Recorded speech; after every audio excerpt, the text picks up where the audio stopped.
ósemko. Mama się odchudza. Nasza mama mówi, że chce sobie schudnąć ciut. Nasza mama wymyśliła dietę cud. Na śniadanie je marchewkę dla urody. Na obiadek pije kubek czystej wody. A wieczorem, gdy na mamę nikt nie zerka, zjada pizzę i pierogów 2 wiaderka. Czy naprawdę jest tak gruba? Zapytacie.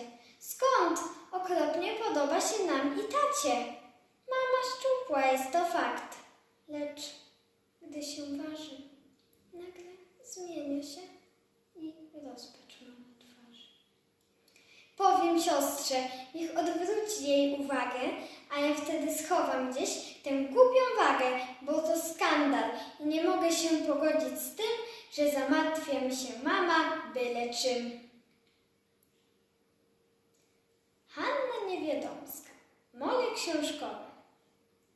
W bibliotece w mojej szkole konferencje mają mole, lecz nie te, co wełnę jedzą, ale te, co w książkach siedzą. Co się za mądrzejsze mają, bo o świecie wciąż czytają. Górną półkę dziś zajęły i zebranie rozpoczęły. Proszę mojej społeczności, witam bardzo wszystkich gości. Dzisiaj wszyscy o tym wiemy, książkę roku wybierzemy.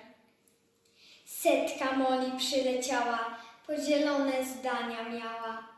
Każdy inną książkę lubi, przeczytaniem jej się chlubi.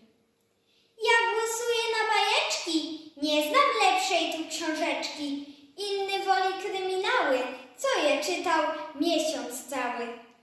Baśnie, wiersze i powieści, ten mól krzyczy, tamten wrzeszczy. Zamieszanie się zrobiło, 7 moli się pobiło. Wtem na obiad ktoś zadzwonił. Bijatykę tym rozgonił. Gdy do stołu mole siadły, to kucharską książkę zjadły. Dziękuję.